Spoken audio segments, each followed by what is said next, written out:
The Colorado Avalanche now lead the Stanley Cup final, gentlemen, 3-1. Our coverage here on the fourth period is brought to you by Bitbuy. Go to bitbuy.ca/TFP to receive up to $50 when you open an account. Terms and conditions apply. Dennis, a lot of things were said about Nazem Kadri for a lot of his career, to be completely honest. Career season for the Colorado Avalanche.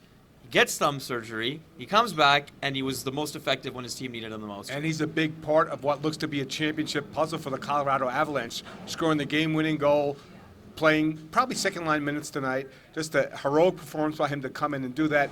And the other heroic performance, after giving up a goal on the fourth shot of the game, Darcy Kuemper really played great going forward, Dave, and really was the winning goalie tonight and played a little bit better than Andrei Vasilevsky. Absolutely. Darcy Kuemper kept his team into this game for a good portion of the game, and was absolutely, look, this was a guy that we've criticized quite a bit over his season, over the course of his season, and throughout these playoffs. But Darcy Kuemper came to play today. He stood up for his team, and Nathan MacKinnon talking after the game about how confident they felt based on how he was performing in net.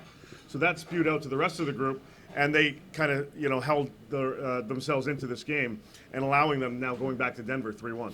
The Colorado Avalanche were down 1-0, and then they were down 2-1, but it just showed how resilient this group was, right, Dennis? They are. It's their fifth overtime win out of the 15 wins they have this postseason. I think it's their third win when trailing after 2 periods. They stuck around and hung in the game, but they were dominant, Irv. I think it was just a matter of time when you saw it in overtime. They outshot Tampa Bay 11-3, Dave, in overtime. And it was just a matter of time. Most of the people, including us, didn't know the puck was in the net. It was just kind of a weird weird goal that was scored. But again, it shows the value of Nazem Kadri, a guy who had 87 points in the regular season, had 14 points in 12 games, and a guy who's going to get paid in the offseason. But first job at hand is to win the Stanley Cup, try to win it in Denver on Friday night. Yeah, this overtime period was all Colorado in this one, which I'll be honest, guys, I was a little bit surprised at the way that the Tampa Bay Lightning decided to attack the overtime period. They kind of went back to their original game plan in Game 1, kind of hold the fort, wait for an opportunity, and then try to pounce. What worked for them in most of this game and what worked for them in Game 3 was their potency, their attack. They tried to match what Colorado was bringing while still being strong defensively. They didn't allow their defensemen to pinch. Mm-hmm. And they let the 3 guys up front get the job done. We didn't see that in overtime whatsoever. And they just let Colorado keep coming and coming. Puck possession, all about the Avs in OT in this one. And the Avs just said, yep, thanks, we'll keep going in this direction. The Tampa Bay Lightning find themselves in a pretty familiar position on the brink of an elimination game in the Stanley Cup playoffs, Dennis. Yeah, except they have to go to altitude. Yeah. They're playing a deeper team with their number 2 center back. And they were passive. In this series, when a team plays passive, they lose.